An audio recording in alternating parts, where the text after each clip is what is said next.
My friends, this is my crash course on how to conduct powerful interviews. I remind myself and you that the purpose of an interview is not only to hire a person, but to actually create a brand ambassador who will promote your brand in your organization, even though you did not hire that person. That's the purpose of the real purpose, in my view, of an interview. Obviously, we hire people, but what happens to the ones that we don't hire? If you do it well, they will become your brand ambassadors in the marketplace, which is something which all of us can do with. Now, I call this the Hiring Winners Workshop. There's a book of mine called Hiring Winners, which is on Amazon. Do take a look at that. I'm going to use a practice called behavioral interviewing. And this is a very quick crash course on that. I'm happy to teach the course in person to anybody who wants to do that. Quick background, I have over now about 40 years of experience in working in organizations, working as a consultant to global corporations. I specialize in family business consulting and in leadership development consulting. And I'm a life coach, and I specialize also in mentoring people into positions of leadership. So I have a lifetime of experience doing that. I can't even remember now how many interviews I have conducted. I attended many of them myself. Practically every consulting assignment that I go to a new client is an interview. So I know this story from both sides of the table, being interviewed as well as interviewing. So this is a workshop, sorry, which is very, very experientially based, and I hope that you will find it useful. To use an old saying, where you say you can tell a book by its cover, may be true, but definitely you cannot tell a person. You cannot tell a person by their appearance. This is something which is something that fools people, and it's very important not to fall into that trap ourselves. Because the thing is that, remember, a person who comes to an interview comes prepared. And there are people who prepare others to go to interviews. One of the most common things people tell others is that if you are going to an interview in a particular company, study the company culture and go there dressed in a way which shows or which gives the impression that you are already working in the company. So a very quick sort of thumbnail sketch. For example, IBM, light shirt, dark tie. Microsoft, no tie. And so forth, right? So educated, within quotes, educated candidates will do their best to fit into the organization's known culture. So also language, demeanor, and all that. Second thing is all of us are, we are ourselves subject to prejudices and to our stereotypes, and so therefore we tend to like people who are more like us. So my religion, in the religion, my set of beliefs, my language, my country, my ethnicity, my nationality, race, color, language, economic status, what kind of schools, what kind of colleges, big names, Ivy League schools, and whatnot. Now, these can become very major faults in judgment, and very often they end up with wrong selection. So it is very, very important to say, it is said, and not without reason, that most untrained interviewers in a 1 hour interview make up their minds in the first 3 minutes, and then they spend the next 57 minutes justifying their choice. And believe me, this is not a not an exaggeration. Like they tell people, first impression is the last impression, meaning first impressions last. That is very true. And from the perspective of the interviewer, this is a big trap for you as an interviewer if you are going to allow that first impression to then color everything else you see with that candidate. And it works both ways. If the first impression was positive, then you are going to look at that candidate in a positive way no matter what else happens, no matter what other information comes up, you will try to discount that to justify your positive impression, and vice versa. If the first impression is negative, then any positive information that comes out of the interview, you are unconsciously going to discount it and discard it to your own cost. Because at the end of the day, you either lose a very good person or you hire a problem which is very difficult then to get rid of later on. I want to quote for you a wonderful saying. There's something rare, something finer and far better, something much more scarce than ability, and that is the ability to recognize ability. Interviewing is not a form of seduction or entrapment. You are not conducting a interrogation of a criminal. You're not trying to establish a crime, whether it was committed or not. You are meeting a person with the aim to see whether this person suits the job that you are hiring for. And you are going to do that by asking pertinent, relevant questions. Now, what happens are a lot of times, far more than I would like to admit, is that people hire less than themselves because they feel threatened by candidates who seem to be highly competent. Even though the candidate may not be necessarily threatening their job, but the people just feel threatened to hire people who seem to be or are more competent than themselves. The reality is that especially if you are an older person and you are hiring younger people, in today's world of fast-moving life, of fast-changing technology and so on, the younger person with a more current education is going to be more knowledgeable, especially with current knowledge, than you are. So if you are going to feel threatened with that, then you are in big trouble. Not the other person. You are in big trouble. So beware of your own prejudices. Remember, a well done interview is still the most reliable way to hire good people.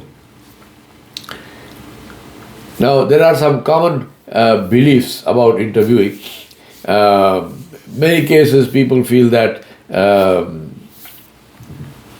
an interview, that following the first impression is the best way. Good interviewing is about how good you are with people, that good interviewing is an art, it cannot be taught, that women have an advantage over men because of women's intuition. It makes good sense to just hire anybody, try them out, and then you can chuck them out because, this is redundancy and attrition is part of life. All of this. Now, including, for example, panel interviews are terrible because they always create a lot of tension. All of these are false. Every one of these can be challenged. All of these are false. For example, let me just take the last one. Does a panel interview create stress? Yes, it does. Does it have to create stress? No, it doesn't. A panel interview is actually a very good way because then one person may miss something which the other person will not miss. And when you are taking notes, it is very useful that a person who is speaking to the interviewee is looking at them in the eye contact and speaking to them without worrying about missing out anything in taking notes while somebody else is taking notes. So it's not a given that any particular method is the best or the worst. It depends on how that method is used. So feel free to use whatever you like, but don't go by by our own prejudices and beliefs which are not based on fact. Now, the another big one is psychometric testing. People think that there is some magic formula by which you can make someone do a psychometric test, and because of this test, now you know exactly what's going on in the person's heart. This is, first of all, in many cases, especially in America here, psychometric testing for interviewing is illegal. So be very careful with that. Second thing is that psychometric testing is just a way of understanding some things about a person. It's definitely not. I absolutely do not like psychometric testing for interviewing at all. Psychometric testing is a good thing for later on for development of skills and attitudes and whatnot, but not for interviewing. It's been proved again and again that from research that the reliability of unstructured interviews is exactly as reliable as writing the names of the candidates on a dartboard and throwing a dart at it, and you hire the one the dart hits. It's as bad as that. The structured interview, which actually probes a person's previous experience and arrives at what they have actually done, which is measurable, is the best way to predict what they are likely to do in the future. So, the best way to predict what a person will do is to see what they have done. Beware of going by people's statements about about themselves. Oh, I'm a great team builder. Okay, it's fantastic, wonderful to know that. Please tell me an incident where you built a team. How did you start? What kind of challenges did you face? How did you deal with those challenges? Now, this is the kind of questioning that will help you to really arrive at the fact of whether this person does know anything about team building or he's just winging it. That is why a structured interview is so critically important. Now, what's the cost of a wrong hire? Before we go into the importance of hiring right, what's the cost of a wrong hire? 4 costs which are like a bleeding peptic ulcer. It just bleeds you and kills you and reduces your productivity and reduces your profitability and destroys your culture. Cost of hiring wrong can never be really calculated in organizations. So like all hidden costs, they keep bleeding the reputation of the organization, the profitability and so on, and you don't know. Another fact which is not measured, as I said before, is that most people hire less than themselves, lower than themselves. Exceptional competence and quality seems to create anxiety in many hiring managers.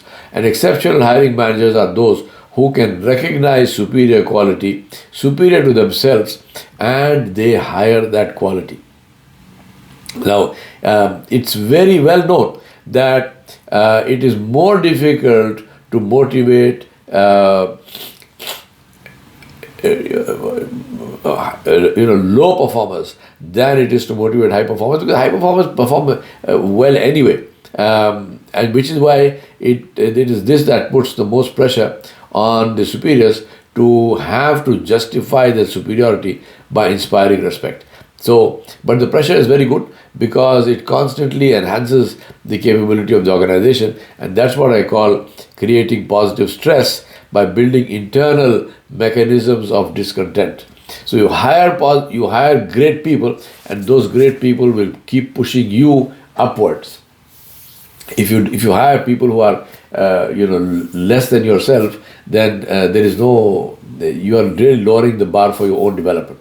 I have friends, for example, not people I've hired, but my friends who, very few of them, but they ask me a question: what book are you reading right now? What would you say is your latest learning in the last week? What book are you writing right now? Because I as you know, I'm also an author. So these are the kinds of people you need now. Because if you didn't get that push, then I could just sit around and do nothing. But Alhamdulillah, I'm very happy that I have such people. So cost of hiring, the wrong cost of a wrong hire. You're paying for non-performance. You are building in redundancy, so now you are going to pay for cost of replacement, cost of lost opportunity, and worst of it, a detrimental effect on others. The cost of destroying the culture of the organization, this is it's like a cancer, right? So very difficult to even talk about it. So be very clear. Right hiring is absolutely critical and has no alternative. Winners create a winning environment and they attract other winners, and losers create a losing environment and hire losers. Winners hire winners, losers hire losers. So if you find an organization with a bunch of losers in it, then look at the person who hired those losers, no matter who that person might be. Now, it's very interesting that excellent people may cost a little bit more, but they produce results which are far superior. What's not so easily measured, and perhaps even more important, as I mentioned before, is the effect of high performance individuals on the culture of the organization. People who are used to speed of response, people who go out of the way to help others and so on, they create an uplifting spirit in the organization itself, which is a hugely positive influence on the culture of the organization and vice versa. So, identifying the best is absolutely critical when you are hiring people. Now, word of caution. When you are making this list of your so-called desired characteristics, beware of creating unattainable wish lists, right? You're not looking at the absolute perfection, doesn't exist. So differentiate between what you need to hire and what is even if the ideal might be something else. Do you really need that? Because the other side of this is, if you hire a highly competent person, a huge go-getter, a great winner, a person with the ambition and the willingness to work and do something, and put that person into your organization where the culture drags them down, where there are no challenges, where the person is in a routine kind of a job, you're going to demotivate that person and that person will leave. So beware also of your organization's reality, and by all means try to improve that, but also be aware of that, and then hire people, not just who will fit in, but who will develop your organization, take it up, but don't make sure the gap is not so huge that you end up with a problem on either side. Then differentiate between what you need to hire and what you can train in. I always say, hire values, train skills. Now, when I say train skills, I'm not talking about your organization is not a school. It's not a training school, unless it is. But if it is not a training school, if it's a commercial organization which is creating products and services for profit, then when we say train, we don't mean hire somebody with all the great qualities, but who does not know the job. No. When I'm saying train, I mean fine-tuning skills which they already have. But at the same time, you are going to hire for values and take some level of a delta between your ideal skill level and what the person comes with. The reason for that is values are extremely difficult to change. If you hire a person with the wrong values, then to get them to flip over is almost impossible. And that is why it is very important to hire people with the right values. You're not a counseling service. You're not a psychiatric hospital. It's not your job to tinker with people's minds. So make sure you have people. For example, if you have people with low integrity, people whose idea about what is right and what is wrong, people who are racist, for example, and things like this. Now, to get them to change that and to focus on honesty, focus on integrity, focus on truthfulness, focus on anti-racism, all of this is believe me, it's. I'm not saying it's not possible. I'm saying that you, as the operational manager, will not have the time to do it, even if you have the professional training, which itself you may not have. So don't go there. Make sure you hire a person with the right values that you need. And skills, they must have the right skills, but fine tuning them, aligning them to your organization's organization's way of working and culture. Yes, this has to be done on site. Now, as far as values are concerned, I recommend, and I'll give you some examples. Create what I call an operative definition of each value. So I just mentioned integrity. How do you know what is integrity according to you? Right? What is integrity according to you? And believe me, sometimes people say some very funny in the sense of peculiar things. I remember a statement made by one of my clients who said that according to me, integrity is we will not give money, but if a person wants, in that particular country, this was the norm. He says the person wants alcohol, then we will give them, bottles of whiskey or whatever it was. So, well, so what's integrity? Anyway, the point being that your organization, I'm not trying to tell you what integrity you should have, but I'm saying that your operative definitions for the values that you have are very critical for you to create and have them clear in your mind, because otherwise generally the terms we are using and which we will use and we have to use, because these are the only terms we have, are very general terms. So I've said team leadership. What exactly does it mean? High energy, what does that mean? Right? So that these operative definitions are very, very critical. Now, I'd like to use this wonderful quote from GE, where I've spent now I've been a GE consultant from 1994 onwards. Values drive behavior, behavior drives results. It's a wonderful thing that we used to use in GE, in Crotonville and elsewhere. Values drive behavior, behavior drives results. And I think this is such an important thing to keep in mind. That's why I say higher skills, higher values, and fine-tune your skills. Now, for the values, I recommend that you create what I call a quality screen. For this quality screen, first identify what I call the competencies. So what competencies do you need for the job that you are hiring? I've given you an example here where I have mentioned 5 competencies: risk-taking, inspiring, learning, achievement, motivation, and integrity. Now, this is an example. Every job, every value doesn't have the same. It depends on your organization and what you're hiring for. But remember that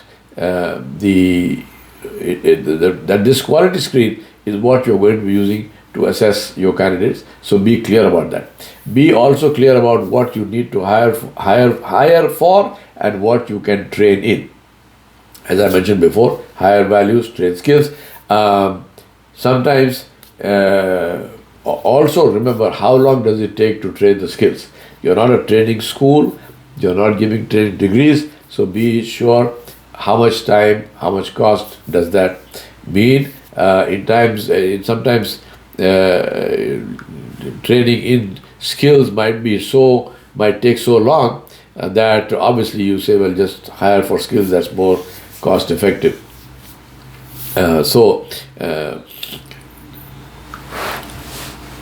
Hiring people who already have the right values and fine-tuning the skills is good, provided the fine-tuning doesn't take you or you can afford the time and energy and the cost of fine-tuning those skills.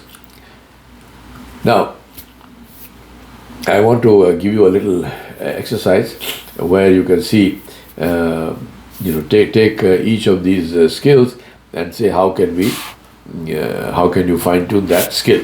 Just to give you a quick example, I've given you this chart here, achievement, motivation, which I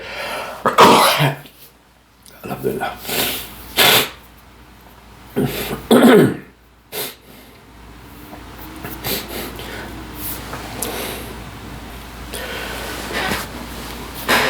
Here's a chart on achievement motivation, just to give you an example of what I mean by operative definitions. So, if I'm looking for achievement motivation, what will I be looking for? I'll be looking for somebody who sets their own goals.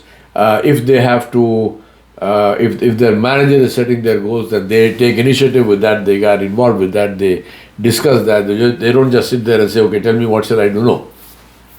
Also, that they are clear about metrics. What will define for me, what will tell me, what will tell my manager whether I whether I am doing well, not doing well, going forward, the measurements in terms of time, measurement in terms of quantity, quality, and so on. Somebody who is willing to do a bit more than what their job description defines. So someone who's willing to go the extra mile, someone who effectively involves others. So is that person a real team person or just talks about team working on teams? And also, very, very important, what do they do when they have difficulties? I mean, the issue is obviously we will all have difficulties. So when there is a difficulty, how does this person solve it? Or do they come back and dump it in your lap and say, this is my problem, tell me what to do? So this is the kind of achievement motivation operative definition that I like to create. And remember, when I'm setting this operative definition, then I will have questions for each of these. So what question will I ask to find out whether a person sets goals for themselves? What is the questions that I will ask to see whether the person involves themselves in setting their own metrics? What questions will I ask to see if they show evidence of having done more than whatever is in their job description, going the extra mile? What is the question I will ask to see whether they effectively involve others to accomplish a goal? And corollary to that, will they also give the others credit for working with them, or are they the kind of people who like to hog all the credit for themselves, right? What are the questions I will ask to give me evidence that this person does not hit a stone wall if they have a problem? So what are their problem solving skills? So all of these, once we set a framework, operative definition framework, then for each of those operative definition points, we must have also questions that we are going to ask. A structure is very, very, very important. Now, here's an interview guide, step by step. So, setting the stage. I'm not going to read all the points on the slide, but please, the slide will be there for you to see it. The key thing is to create an atmosphere of trust and make the candidate as comfortable as possible. The reason is because if you don't do that, then you will not get good responses or real responses. Every candidate, no matter who it is, no matter what level it is, will always be under some measure of anxiety. One of the things that I used to do for GE is I would screen senior management, general manager upwards candidates for GE businesses. So if a GE business, say GE Healthcare, was planning to hire somebody at a general manager or a vice president level or something, they would send that person to me. I would do a complete behavioral interview on that person and give a report, my report on that person, to the GE hiring manager, who would then either call them for a follow-up interview or do whatever they needed to do. So, the reason I'm mentioning this is because even people at that level, so you're talking about somebody who's who knows their job, they've done to get to a level of that. To get to that level, they come. You're not talking about people straight out of college, but still there is some level of anxiety, because anxiety not as in fear, but anxiety as in, well, I want the job, that's why I applied for it.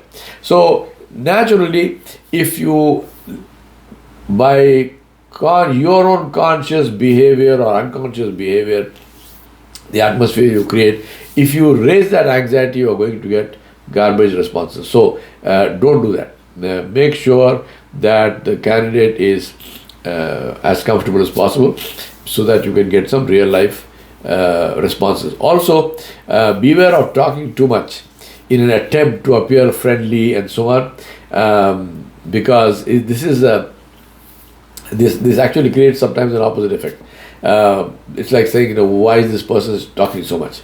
Then your job is to get the candidate to talk, and so that you can get as much useful information from the candidate as possible, not tell your life story to the candidate. Note taking is absolutely critical. It's almost impossible, no matter how wonderful you think your brain is, it's almost impossible to retain all data in sequence in memory alone, especially if you are interviewing multiple people on the same day, which happens in almost all cases.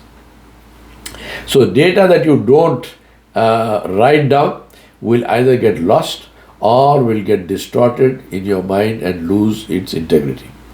And then you will have either a halo effect or a contrast effect, and we look all these terminology. But the point is, the cure for that is to take notes. Now, be sure to ask the permission of the candidate before taking notes. Tell them, I want to retain everything I hear from you, so I am going to be writing.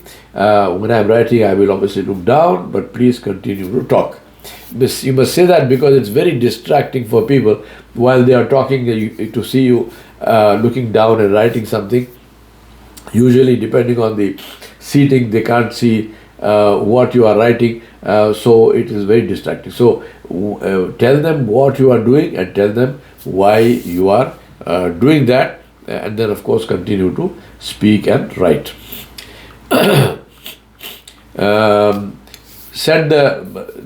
Make sure of privacy, no interruptions, no phone calls. What else? Talk less. If you are talking more than 15% of the time, you have blown the interview. So don't do that. Ask open structural questions which you have prepared in advance, and be that's why non-judgmental, and that will happen only if you take notes. So when you're taking notes, write down what the person is saying, not your own impressions. Greetings and introduction, very well. I always make it a point that when the candidate, when you are ready to interview the candidate, get up from your seat, go to the door, invite the candidate, bring them in, sit them down, then go back and sit in your seat. This is good exercise for you, but do that. And then when the interview is over, get up and walk them to the door. Don't just sit there and say, send this one, send that one. Okay, the interview is over. We'll talk to you tomorrow. Goodbye, go home, get out. No. Be very polite, very nice. Doesn't matter who the candidate is. Get up and bring them in, bring them out. As I told you, the purpose of the interview is to let that candidate go. The one that you did not hire, you want that person to be your greatest brand ambassador. That would not happen unless you are polite and you go out of your way to be good to people. Preparation. You, as the interviewer, everything which I'm going to tell you just now, you're going to do before you enter the interview room. Please understand, it is impossible, according to me, to overemphasize the importance of preparation, because this is the most neglected phase of the interview. Most people don't prepare. Time spent in preparation is very well spent, but most people lose out this potentially very powerful, very useful stage in the interview, which is preparation. Now, 5 important things. Number 1, review the job screen. What is this job? What are you hiring for? Specific things. Number 2, quality screen, which is the competency which I mentioned to you. Number 3, your paperwork. Did you see that person's CV? What did you look for in the CV? What notes did you make, and so on. Number 4, plan your time. And I'll give you a guide on how to plan the time. Make sure you plan this time. As a just a thumb rule, a behavioral interview will take you between 1 hour and 1 hour, say 30 minutes, right? So be prepared for that time. Now you might say, well, no, this is too long. It's not too long. You're looking at hiring somebody who is going to stay in your organization for multiple years, right? Multiple years. Even if they don't spend their whole life in your organization, their whole working life, they're definitely going to spend, we hope, you hire a good person and they stay with you for a long time. It is worth all those years for you to spend that 1 hour interviewing that person. And finally, plan your comprehensive questions, your opening questions, and your all the operative definitions, and based on that, what questions you're going to ask. Do all of this before you enter the interview room and have them written down on your notepad. So don't go in unprepared. That's very, very, very important. I've given you a chart here. Take a look at that. On the x-axis we have, of course, the date of the name and the person. Then work history, education, self-evaluation, and interest. So these are the 4 areas that you're going to be asking about. On this, use the thing as a matrix, and say, for example, in work history, ask at least one question to give you information about the quality parameters. So in this case, I've used the same parameters I gave you, which is team leadership, customer orientation, results orientation, flexibility and adaptability, and analytical thinking. So on these parameters, how will you assess the person? So in work history, what is the question you're going to ask which will give you an insight into their team leadership? What is the question you will ask which will give you an insight into their customer orientation? What will give you an insight into results orientation? What will give you an insight into their flexibility, adaptability, problem solving ability, and so on? What will give you an insight into their analytical thinking and ability? Now, in terms of work history, in terms of education, again, or through that. So this is the framework you will use, and make sure that you, where necessary, follow up with more probing questions to try to get more and more real data in support of the statement that the candidate may be making. Now, in terms of time allocation, this is not a hard and fast rule, but just a sort of thumb rule. Maximum time spent on work history, and the rest of it is depending on what you want. So the introduction, maybe 5 minutes, then work history is the big chunk, so 30 to 50 minutes, and then of course education and training, self-evaluation, other interests, and then the closing of the interview. So this is the overall framework that you will be using for this purpose.